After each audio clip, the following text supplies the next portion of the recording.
El sol despiadado caía sobre la tierra cuarteada de los Badlands, golpeando sin piedad como un martillo ardiente que hacía temblar el horizonte. Era un territorio que no concedía segundas oportunidades, una verdad que Rhea Coldwater llevaba grabada en los huesos. Mujer solitaria que había aprendido a arrancarle vida a un suelo tan duro como ella misma, resistente como los viejos álamos que se aferraban a los arroyos secos. Aquella tarde sofocante, mientras seguía el rastro de un ternero extraviado, algo llamó su atención, un círculo oscuro de buitres girando en el cielo. Y bajo ellos, un cuerpo pequeño e inmóvil. Lo que halló no solo pondría a prueba su corazón endurecido, sino que uniría su destino, sin vuelta atrás, a un pueblo que hasta entonces solo había conocido como un susurro llevado por el viento: los Lakota. Corría el año 1876. El aire del territorio Dakota estaba cargado de una tensión espesa, una olla a punto de estallar entre colonos blancos hambrientos de tierra y las tribus nativas que la habían llamado hogar por generaciones. Esta es la historia de una mujer que se atrevió a desafiar aquello que nadie decía, pero todos obedecían. Una mujer que, al salvar una vida, terminó enredada en una profecía que jamás habría imaginado. Es la historia de cómo Rhea Coldwater, ranchera solitaria marcada por su pasado, se convirtió en la voz inesperada de un futuro que no eligió, pero que terminaría definiéndola. Prepárate para adentrarte en el corazón del viejo oeste, donde sobrevivir era una batalla diaria, y los lazos más profundos nacían del sufrimiento compartido. Esta es la voz del río fantasma. El olor llegó primero, un hedor metálico que anunciaba muerte, ya cocinándose bajo el sol implacable. Rhea, con su rostro tan severo como el paisaje que la rodeaba, espoleó a su yegua Flint Stride. El peso familiar del rifle Winchester descansaba firme en la funda. La muerte no le era ajena. Era una compañera silenciosa en aquellas tierras, siempre acechando. Pero los buitres, negros contra el cielo pálido, señalaban sangre fresca, y una punzada fría se apretó en su estómago. Su pequeño rancho, un refugio solitario arrancado a las llanuras interminables, quedaba a millas del pueblo de Deadwood. Aquella soledad era bendición y castigo. La mantenía lejos de miradas curiosas, pero también la dejaba sin ayuda posible. Allí era su propia ley, su médico, su guardián. Al coronar una loma baja, vio por fin lo que atraía a las aves carroñeras. No era un ternero herido ni un ciervo. Era un niño, un pequeño, quizás 6 o 7 años, tirado sobre la tierra reseca, su túnica de piel desgarrada, su rostro vuelto hacia el cielo ardiente. Era Lakota. Las cuentas de sus mocasines y la pluma de halcón enredada en su largo cabello negro lo delataban. Un escalofrío le recorrió el cuerpo. Que aquel niño estuviera tan cerca de sus tierras era un problema peligroso. Las tensiones con los Lakota estaban al límite. El oro descubierto en las colinas negras, sagradas para ellos, había atraído a gente sin escrúpulos, y cada buscador abría una herida nueva. Rhea bajó del caballo con movimientos tensos pero precisos. Sacó el Winchester, el pulgar sobre el percutor. Los buitres, confiados por el silencio del niño, avanzaron torpemente. Un gruñido profundo salió del pecho de Rhea. ¡Fuera!, rugió con una voz áspera moldeada por años de viento y ganado terco. Disparó al aire. El estampido retumbó por las llanuras. Los buitres levantaron vuelo con graznidos indignados. Rhea se acercó despacio, mirando en todas direcciones. ¿Dónde estaba su gente? Un niño Lakota solo era algo que no encajaba con un pueblo que protegía fieramente a sus hijos. El pequeño no se movía. Su pecho parecía inmóvil. Su piel oscura estaba reseca. Sus labios partidos. Moría de deshidratación. Si es que aún vivía. Se arrodilló y apoyó sus dedos endurecidos en su cuello. Por un momento eterno, nada. Luego, un latido débil, finísimo. Estaba vivo. Apenas. Un sentimiento extraño, casi olvidado, se agitó en ella. Una chispa protectora enterrada hacía años. Con esfuerzo, levantó al niño. Era demasiado ligero, puro hueso envuelto en piel. Su cabeza cayó hacia atrás, el rostro marcado de sufrimiento. Algo rodó de su mano. Una piedra gris, suave, pulida por incontables caricias. Ria se la guardó en el bolsillo sin pensarlo. Lo único que importaba era salvarlo. Volver al rancho fue una prueba. No podía arriesgarse a cabalgar con él. Cada sacudida podía ser fatal. Así que caminó, tirando de Flintstride mientras cargaba al niño en brazos. El sol le ardía en la frente, el sudor le picaba los ojos. La tierra parecía no terminar nunca. Maldijo aquel desierto al que una vez había buscado por paz. Su hogar era humilde, una cabaña de troncos, un establo y un corral. Todo construido a fuerza de soledad. Dentro, en la penumbra fresca, dejó al niño sobre su propia cama.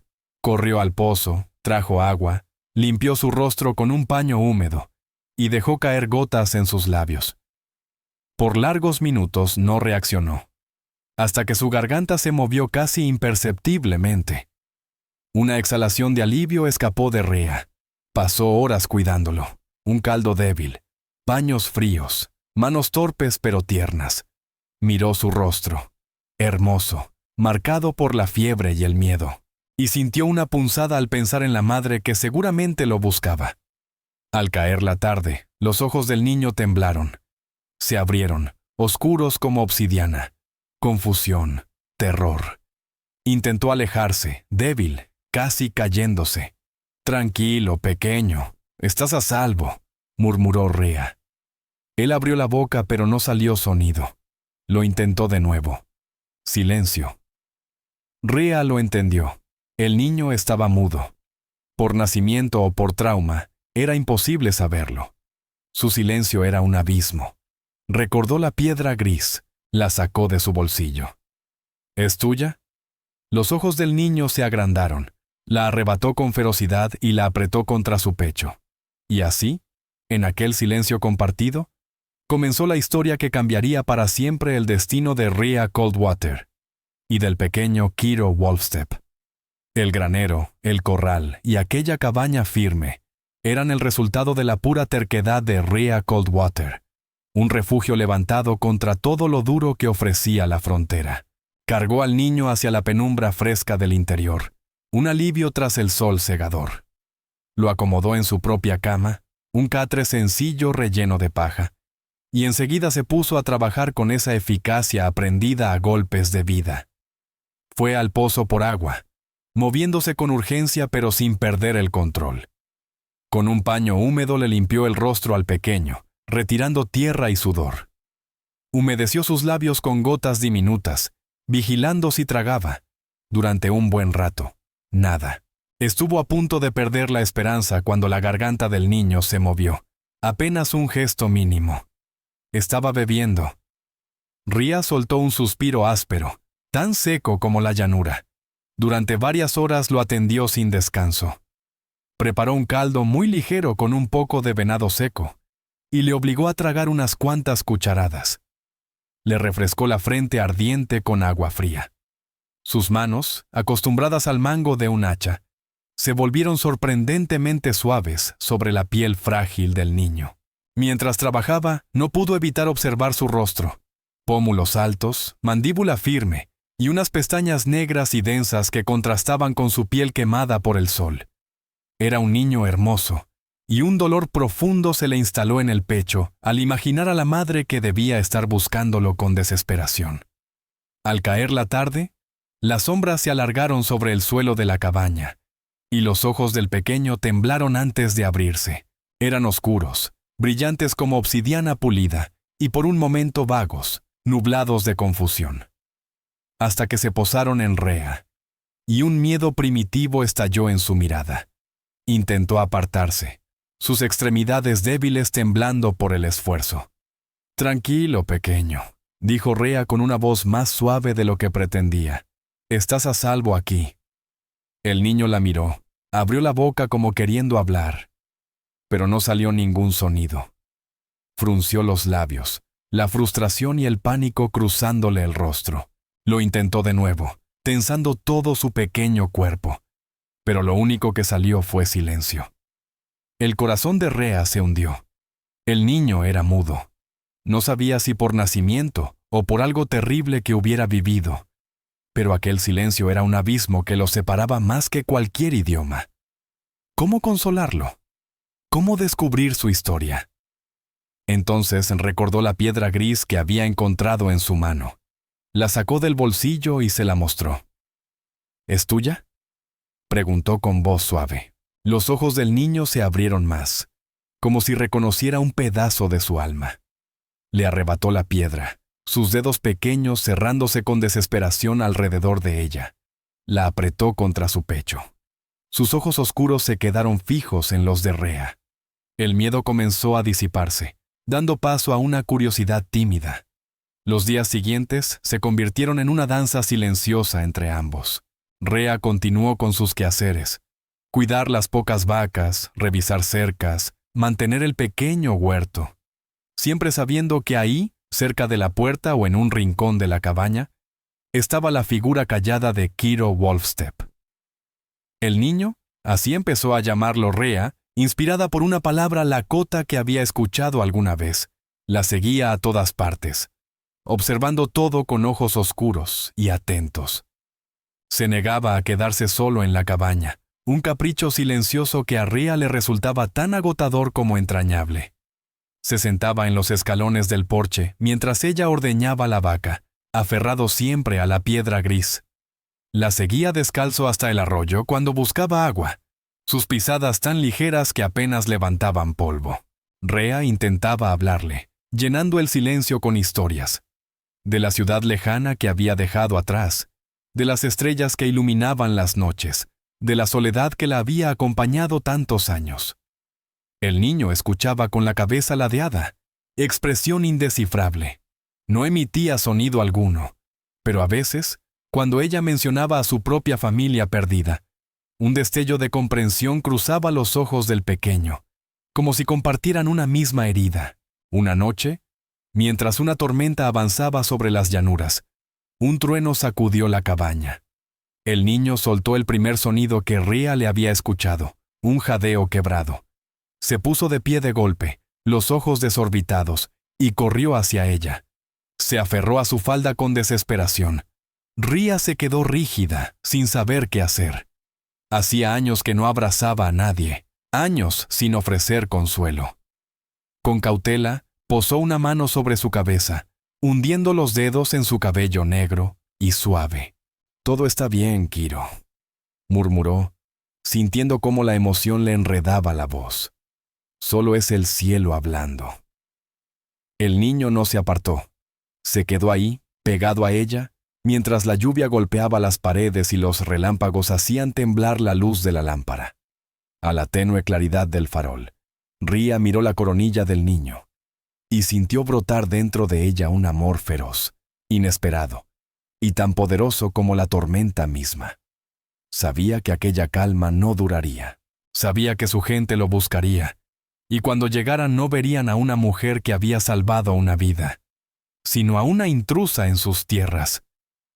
El pensamiento la atravesó como un cuchillo frío, pero aún así, mientras sostenía al niño en brazos, sintió algo más fuerte que el miedo, la certeza absoluta de que no pensaba entregarlo sin luchar.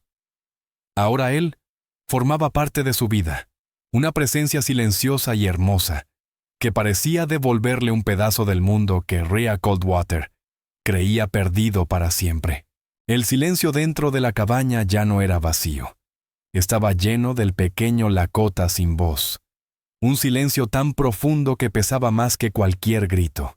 Y Rhea, mujer que había buscado consuelo en la soledad durante años, se descubrió más abierta, más vulnerable y extrañamente más viva que en mucho tiempo.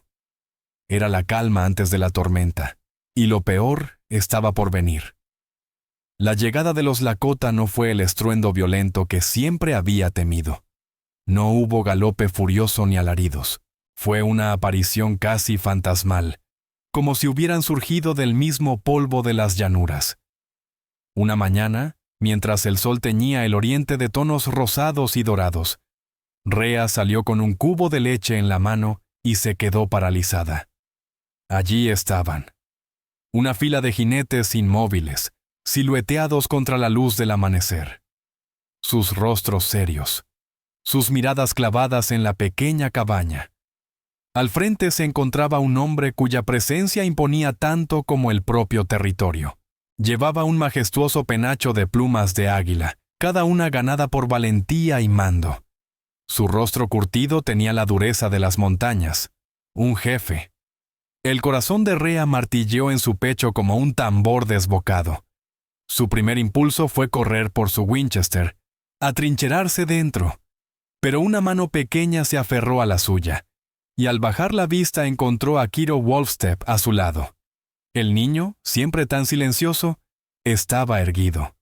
Sus hombros delgados, firmes, sus ojos clavados en el hombre del penacho. Un destello de reconocimiento y de anhelo atravesó su expresión. Los ojos del jefe, afilados como los de un halcón, pasaron de Rea al niño. Un leve tic en la mandíbula traicionó la emoción contenida. Bajó del caballo con movimientos firmes, llenos de autoridad, y avanzó hacia ellos. Los demás guerreros permanecieron montados, silenciosos como estatuas, vigilantes. Ria apretó la mano del niño. Se mantuvo firme, el mentón en alto, tragándose el miedo que le helaba el estómago. Había sobrevivido a tormentas de nieve, sequías y hambre. No iba a acobardarse ahora. El jefe se detuvo a pocos pasos, analizando a Rea. El vestido gastado, las manos endurecidas, la postura desafiante. Luego miró a Kiro, y una tristeza profunda suavizó sus rasgos. Pronunció unas palabras en lakota, un murmullo grave que parecía venir de la tierra misma. Aunque ella no entendió el idioma, comprendió intuitivamente. Hablaba con su hijo. Kiro no respondió. Simplemente lo observó, su pequeño rostro lleno de emociones revueltas. Alivio, temor y una pena silenciosa. La piedra gris, apretada en su mano, hacía que los nudillos se le pusieran blancos. La mirada del jefe volvió a Ria, esta vez más dura. Le habló con tono acusador, su voz cargada de exigencia. «No entiendo», respondió Rea, intentando que su voz no temblara. Estaba solo. Los buitres lo iban a... Se le quebraron las palabras. No había forma de describir aquel horror. Uno de los guerreros, un joven con el rostro marcado por emociones contradictorias, desmontó y se acercó. Habló en un inglés entrecortado, lleno de desconfianza. «Tú tomar niño». «Lo salvé», aclaró Rea con firmeza. Estaba a punto de morir. Si no lo encontraba, no estaría vivo. El jefe escuchó sin mostrar nada en su expresión. Observó a su hijo y luego volvió sus ojos a Rea. Lo que vio en su rostro, la preocupación auténtica, la protección feroz, le arrancó un suspiro casi imperceptible. Habló otra vez en lakota, su tono más suave. El joven tradujo. Él pregunta, «¿Por qué tu ayudar?» La pregunta resonó pesada en el aire, cargada con siglos de desconfianza entre sus pueblos. ¿Por qué una mujer blanca ayudaría a un niño lakota? Ria miró a Kiro, que aún sostenía su mano. «Porque es un niño», dijo con simpleza, su voz quebrándose. Porque estaba solo, nada más importaba. El rostro del jefe pareció fisurarse un instante. Esperaba hallar a un captor, a un enemigo. Había encontrado a una mujer que había dado a su hijo una compasión que su propio pueblo no pudo brindarle en el momento crucial. La historia, contada entre traducciones torpes del joven guerrero, se reveló como una tragedia de malos entendidos, temor y decisiones equivocadas.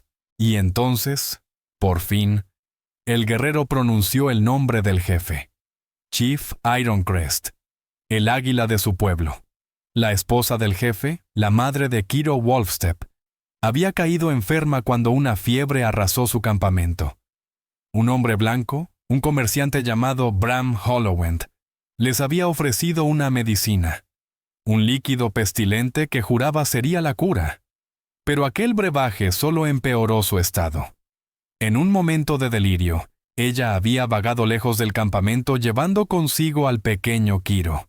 Para cuando Chief Ironcrest regresó de la cacería, su mujer había desaparecido. Y su hijo también. Encontraron su cuerpo un día después, a orillas del río Fantasma. La fiebre la había consumido. El falso remedio, nada más que una mezcla letal de alcohol crudo y láudano, había terminado de destruirla. De Kiro, ningún rastro. Buscaron durante días, viendo cómo la esperanza se desmoronaba con cada amanecer. A medida que Chief Ironcrest hablaba, su voz se quebraba de dolor. A Rhea Coldwater se le heló la sangre. Bram Hollowend. Conocía bien ese nombre. Era dueño de un pequeño puesto comercial en los límites del territorio, famoso por su codicia y su poca vergüenza. Vendía whisky barato y mercancías adulteradas a cualquiera que cayera en su trampa. Pensar que él era responsable de la muerte de la madre de Kiro encendió en Rhea una furia fría, casi sagrada. Entonces la mirada del jefe cayó sobre la piedra gris que el niño apretaba entre los dedos. Pronunció una palabra en lakota, cargada de reverencia. El joven guerrero tradujo. Dice, Wakun. Sagrado. El jefe explicó que aquella piedra era un Wakun Tonka, un objeto ancestral que pasaba de generación en generación, guardián del espíritu de sus antepasados. Quien la llevaba recibía guía y protección. Kiro nunca se había separado de ella. Que aún la conservara después de su terrible experiencia era una señal, un augurio poderoso. Entonces, el jefe hizo algo que dejó a Rhea sin aliento. Alzó la mano y tocó suavemente la mejilla de su hijo. Sus dedos ásperos recorrieron el rostro del pequeño. Una lágrima solitaria descendió por la piel curtida del jefe. Después, se volvió hacia Rhea, sus ojos de halcón clavándose en los de ella. Habló en lakota, y el joven tradujo, incrédulo. Dice que has salvado el futuro de nuestra gente. Rhea lo miró sin comprender. ¿Qué quiere decir?, susurró. El jefe respondió con la mirada firme.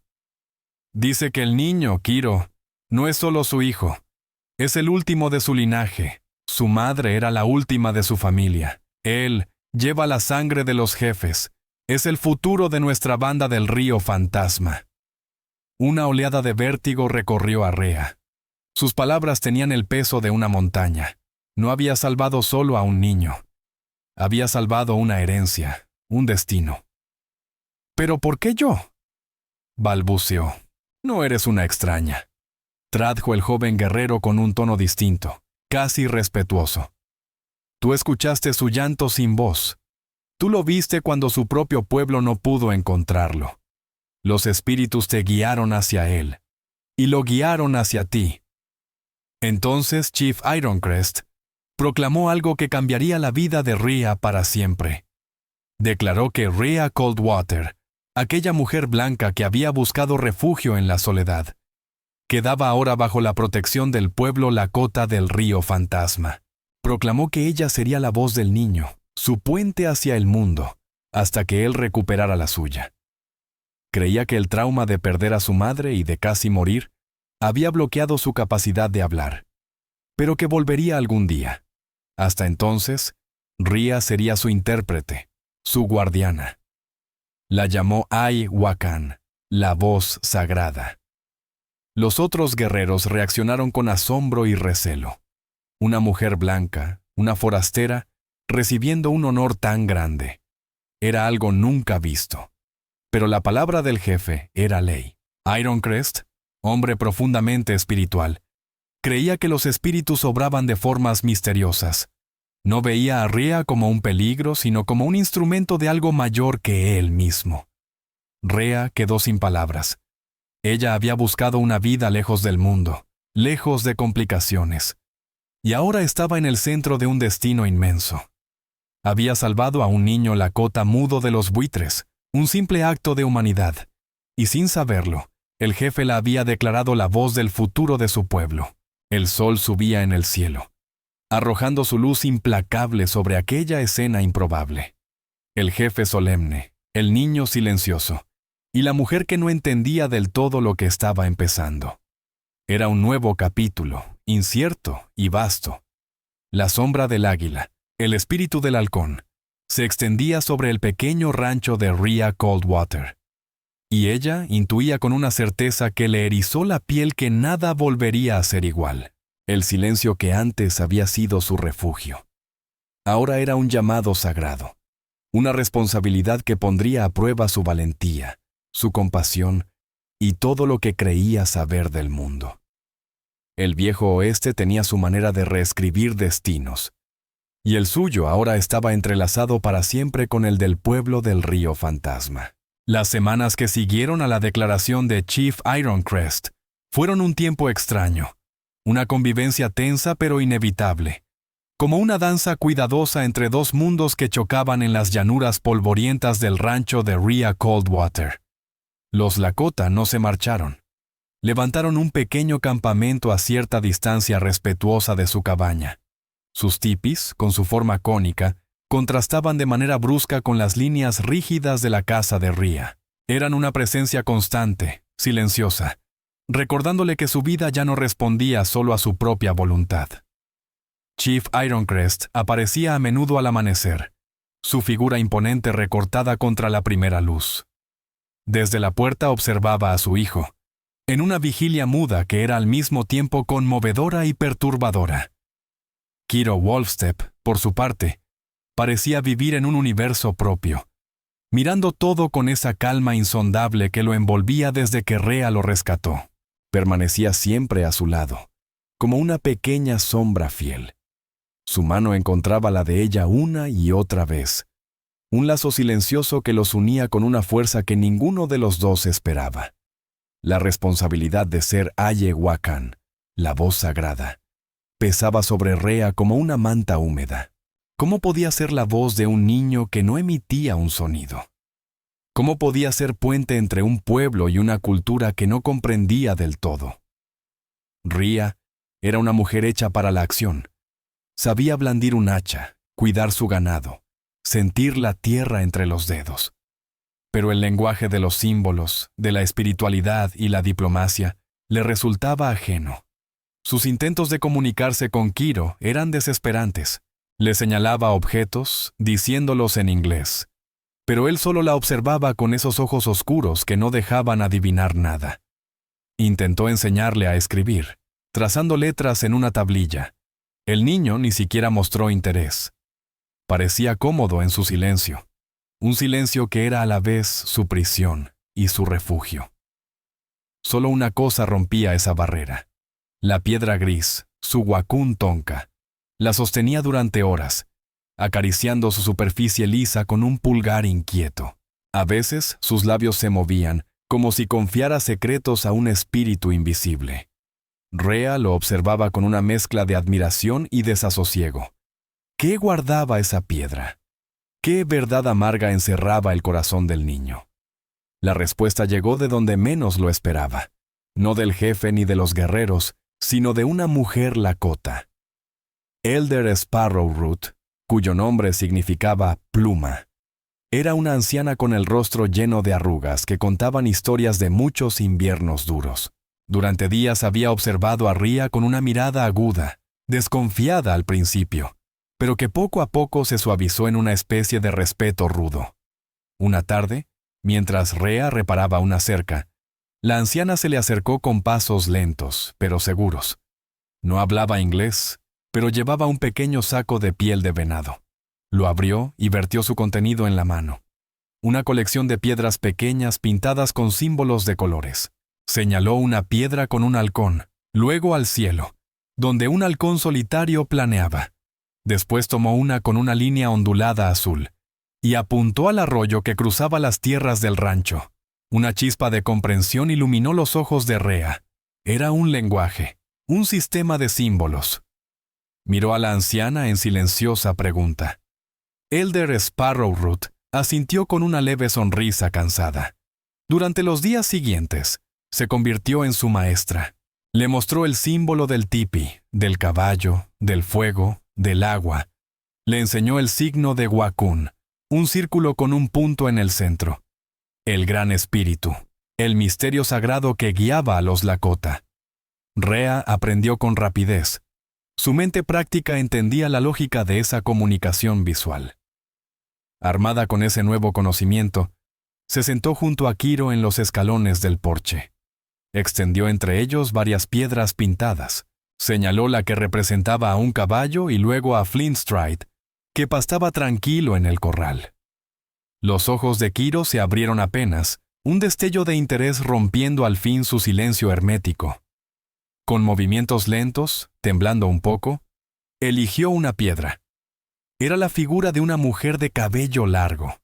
La sostuvo un instante, mirando a Rhea con una tristeza tan profunda que le apretó el pecho. Luego tomó otra, un río, y colocó ambas juntas. No necesitaban palabras. Su madre, el río, a Rhea se le quebró el alma. El niño había cargado en silencio su dolor durante todo este tiempo. Las piedras le habían dado una forma de expresarlo. En los días siguientes, gracias a ese sencillo lenguaje, Kiro empezó a contar su historia.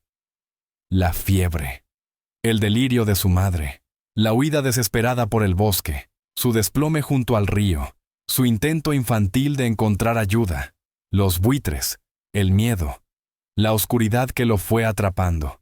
Pero había algo más, algo que había guardado muy dentro. Tomó una piedra con la figura de un hombre blanco, después otra con el símbolo de una serpiente, y las puso juntas. Su cara se retorció de miedo y rabia. A Rhea se le heló la sangre. La serpiente, el símbolo de la traición, del veneno, del engaño. Kiro tomó entonces la piedra de la mujer, su madre, y la colocó junto al hombre serpiente, y el mensaje quedó claro como un disparo al amanecer. Entonces tomó la piedra con el símbolo del río y la colocó encima de la figura de la mujer. El mensaje era helado y clarísimo. El hombre blanco, Bram Hollowend, no solo le había dado a su madre un remedio falso. Él estuvo allí, en la orilla del río. En la mente de Rhea Coldwater empezó a formarse una nueva versión de lo sucedido, mucho más oscura. Bram Hollowend, conocido por su codicia y brutalidad, ¿había seguido a la madre de Kiro Wolfstep? La vio caer, confundida por la fiebre, y vio en ella una oportunidad. Kiro hizo algo que le erizó la piel a Rhea. Tomó la piedra con el símbolo de un collar, un adorno de turquesa y plata. La colocó junto al hombre serpiente. Las piezas se encajaron. La madre de Kiro era hija de un jefe, una mujer de rango.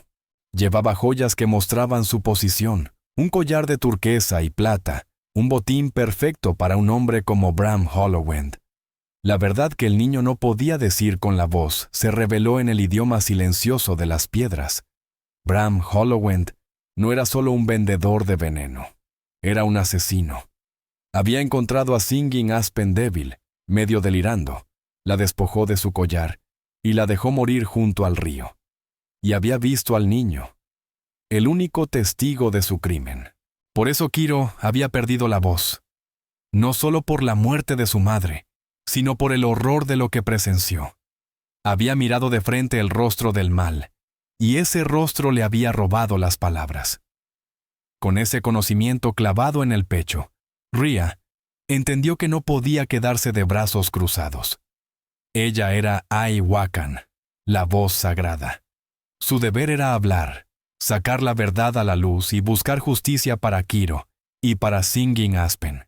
Fue a ver a Chief Ironcrest, con las piedras pintadas apretadas en la mano. Con Elder Sparrow Root a su lado para ayudarle a traducir, colocó las piedras en el suelo, una a una, reconstruyendo la historia que el niño le había confiado. Mientras el jefe escuchaba, su rostro se ensombreció, cada vez más duro con cada símbolo que caía en la tierra. El dolor de sus ojos se transformó en una furia justa, ardiente. La acusación era como pólvora.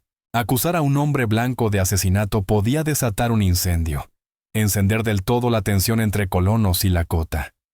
Pero Rhea no dio un paso atrás. La imagen del rostro asustado de Kiro, el recuerdo de su llanto mudo, alimentaban su decisión. Ironcrest, hombre de gran prudencia, sabía que no podía dejarse llevar por la rabia. Necesitaba pruebas, algo más que el testimonio silencioso de un niño marcado por el trauma. Clavó sus ojos de halcón en Rhea, buscando algo en su expresión.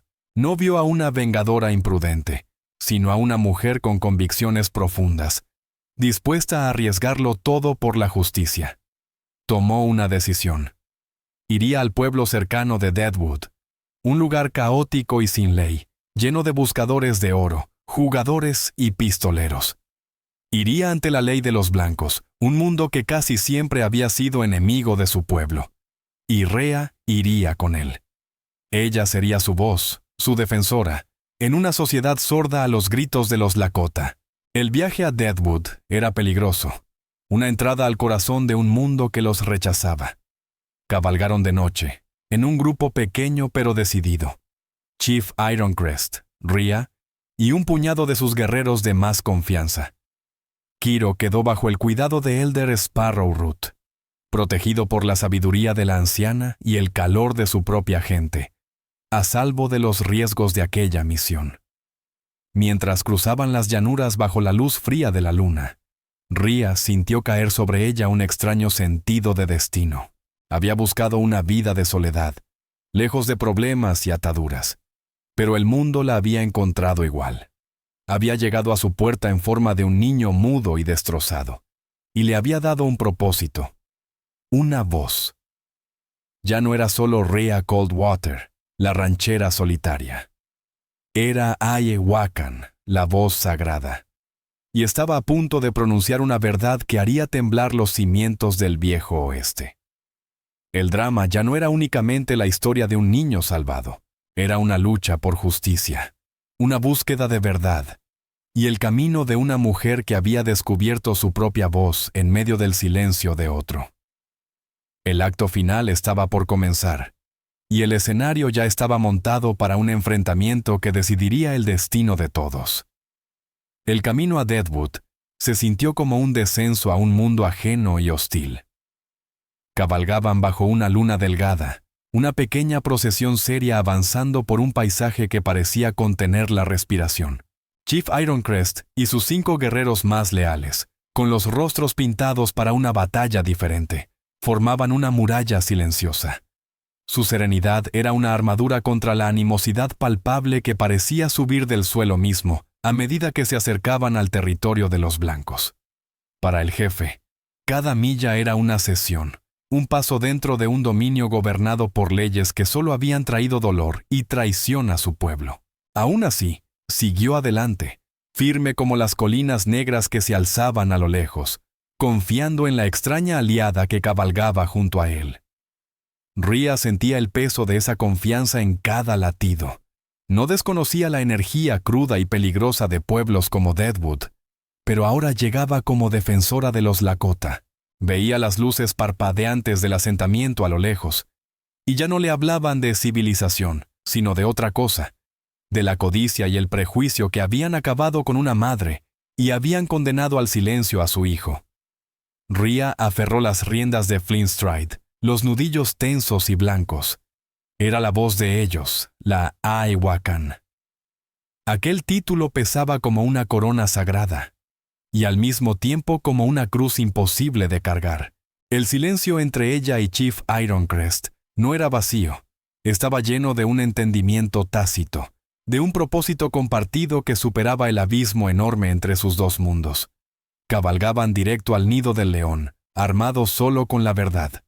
Deadwood. Cuando por fin entraron en su calle principal, embarrada y ruidosa, Rhea descubrió que aquel lugar era aún peor de lo que recordaba. Un hervidero de fiebre del oro, una herida infectada en medio de las llanuras. El estrépito era ensordecedor. Pianos desafinados en los salones, risas ásperas de buscadores borrachos, el eco lejano de un disparo, regateos interminables de comerciantes. Su llegada provocó un revuelo inmediato. Un jefe Lakota con todo su atuendo ceremonial, flanqueado por guerreros de The Black Wind Host detuvo carretones y conversaciones por igual. Miradas asomaron desde puertas y ventanas, cargadas de miedo, odio y morbosa curiosidad. Los susurros rodaron como un viento podrido. Salvajes. Hostiles. ¿Qué demonios hacen aquí? El veneno de aquellas palabras era casi físico. Rhea sintió hervir una furia fría dentro de ella. Alzó el mentón, enfrentando cada mirada hostil con una determinación feroz. No era solo una mujer a caballo. Venía como emisaria de justicia. Y no pensaba intimidarse. Encontraron la oficina del Marshal Thane Wardell, un edificio pequeño pero firme. Un islote de orden en medio del caos. Wardell, un hombre cuya autoridad se sostenía tanto en su porte como en su reputación, los observó con calma profesional. El imponente jefe, los guerreros mudos, y la mujer de rostro endurecido por la verdad.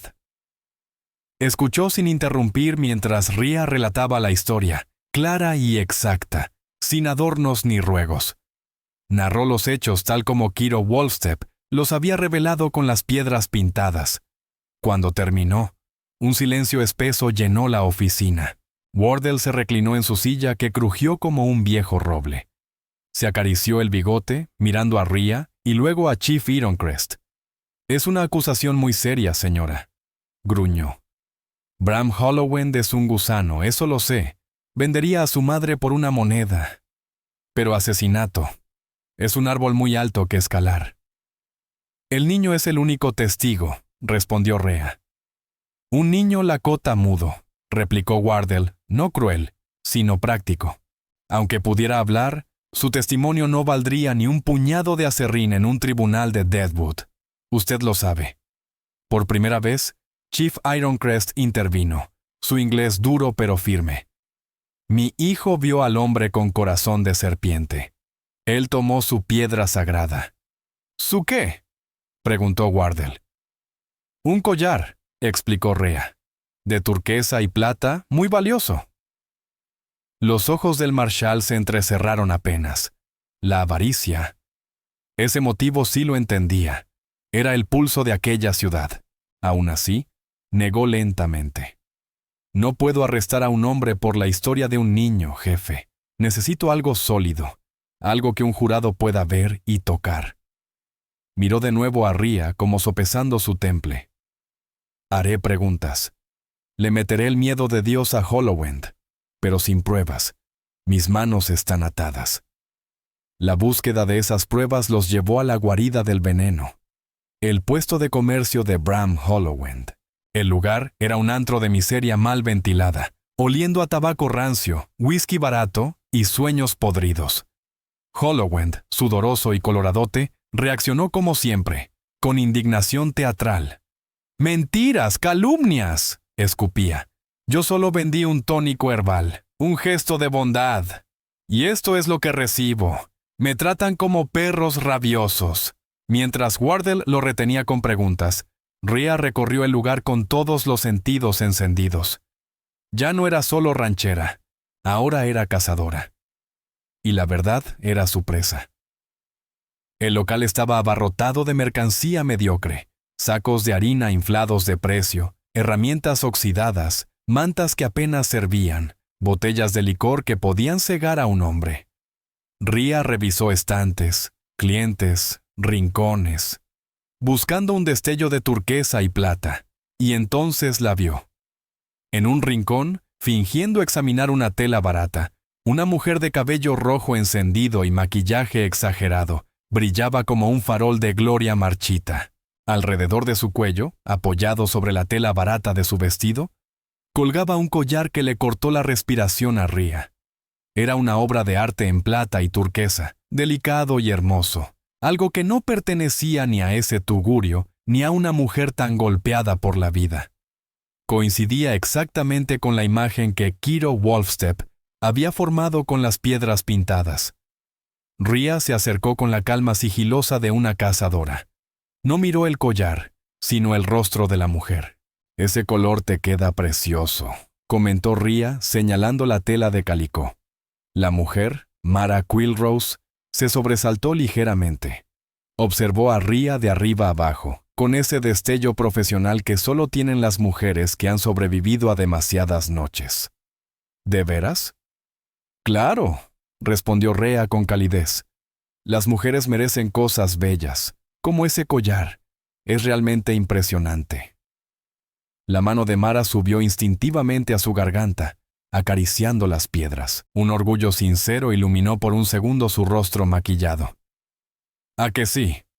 Fue un regalo de un caballero muy generoso. Debe pensar muy bien de ti, insinuó Rhea, tanteando el terreno. El señor Hollowend, confesó Mara con un susurro cómplice. Sabe ser encantador cuando quiere. Dijo que lo consiguió en un trueque, de una india.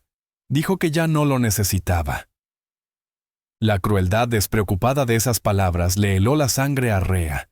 Era la pieza final, la prueba que faltaba, el juicio. El juicio se convirtió en el espectáculo más grande que Deadwood había visto. El juzgado estaba repleto, un mar de cuerpos sudorosos, dividido en dos bandos irreconciliables. De un lado, la mayoría racista del pueblo y los amigos de Bram Hollowend, con los rostros endurecidos por su propia mezquindad. Del otro, un grupo pequeño pero firme. Algunos vecinos compasivos, los ayudantes del Marshal Thane Wardell y Chief Ironcrest con sus guerreros de The Black Wind Host, sentados con una serenidad que imponía respeto y miedo a la vez. El fiscal, un joven ambicioso, presentó su caso. Mara Quilrose declaró nerviosa, tocando el collar como si temiera perderlo. Las negaciones de Hollowend ya sonaban vacías, desesperadas, pero el corazón del juicio era Rhea Coldwater. Cuando subió al estrado, un silencio reverente envolvió la sala. Elder Sparrow Root se colocó a su lado, símbolo vivo del vínculo que Rhea había forjado con los Lakota. Rhea no habló de inmediato. Se arrodilló en el suelo, abrió una pequeña bolsa de piel de venado y dejó caer las piedras pintadas sobre las tablas ásperas del piso. Esta es una historia. Comenzó con una voz firme que alcanzó cada rincón del juzgado. No es mi historia. Pertenece a un niño que perdió su voz. Yo solo la guardo por él. Una a una, levantó las piedras. La madre, el hijo, la enfermedad, el hombre serpiente, Bram Hollowend, y la botella del veneno que él llamaba medicina. Su relato no era solo evidencia, era un tejido vivo de dolor y traición. Hizo que el jurado viera a la madre delirante, al niño aterrorizado, la orilla solitaria del río. Y cuando finalmente colocó el collar de turquesa junto a la piedra del hombre serpiente, y después cubrió la piedra de la madre con la piedra del río, un murmullo estremecido recorrió la sala. La defensa trató de destruirla, pintándola como una mujer histérica manipulada por salvajes. Pero la serenidad de Rhea era inquebrantable. Su alianza con los Lakota no la debilitaba, la hacía más fuerte. El niño que habló. El momento decisivo llegó del testigo más inesperado, el niño silencioso. Kiro Wolfstep, sentado junto a Chief Ironcrest, había permanecido inmóvil, su rostro endurecido por meses de trauma. Pero cuando Hollow y sus miradas se cruzaron, algo se quebró dentro de Kiro. Se levantó de golpe, temblando de pura rabia contenida. Su pequeño brazo se extendió, señalando directamente a Hollowend. Su boca se abrió, y un sonido desgarrador brotó de su pecho.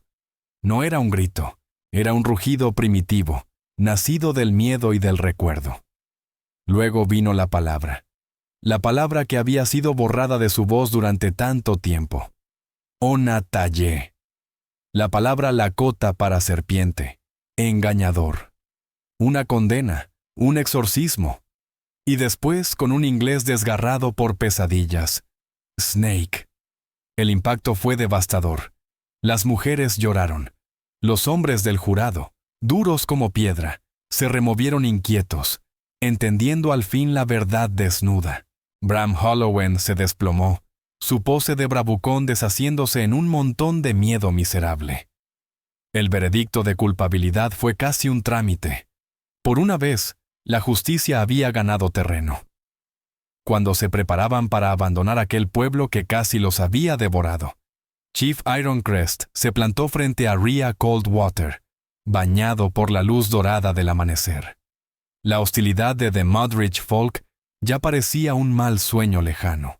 El jefe levantó entre sus manos un vestido de piel de venado, ricamente adornado, tejido con un respeto antiguo. La voz sagrada debe ser vestida con honor, dijo, con una emoción que iba mucho más allá del agradecimiento. No solo devolviste la voz a mi hijo, también nos devolviste un pedazo de nosotros mismos. Hiciste que escucharan. El camino de regreso al rancho fue distinto. La tierra ya no parecía un desierto hostil. Se sentía como hogar, y el silencio. Ya no era soledad, sino calma. Rhea miró a Kiro Wolfstep, que cabalgaba junto a su padre, su rostro aún pequeño, pero lleno de un futuro que finalmente podía mirar de frente. En su mano seguía aferrado el Wakun Tonka, la piedra sagrada que lo había acompañado en su oscuridad. Ella había entrado en las sombras para enfrentar a la serpiente, y en el eco de una sola palabra pronunciada por un niño, había encontrado algo más que justicia. Había encontrado redención, la suya, y la de un pueblo que ahora la reclamaba como parte de su historia. La mujer del rancho solitario ya no existía. En su lugar caminaba Ai Wakan, una voz que quedaría para siempre unida al canto del llano. La historia de Rhea Coldwater y del niño Lakota mudo, Kiro Wolfstep, es más que una anécdota del viejo oeste. Es un recordatorio de cómo un solo gesto de valentía y compasión puede cambiar el destino de culturas enteras. Es una prueba de que incluso en tierras duras se puede tender un puente, que la justicia puede hacerse oír, que la esperanza puede nacer donde antes solo había heridas. Su legado no quedó grabado en piedra, sino en los corazones de dos mundos transformados por un lazo improbable. Si esta historia de coraje, fortaleza y búsqueda de justicia resonó contigo, te invitamos a dejar un me gusta para que más personas puedan conocerla. Comparte este relato con quienes disfrutan los dramas reales que tocan el alma. Y, sobre todo, suscríbete a nuestro canal para seguir descubriendo historias increíbles del pasado. Activa la campanita para no perderte nuestro próximo viaje en el tiempo. Gracias por acompañarnos.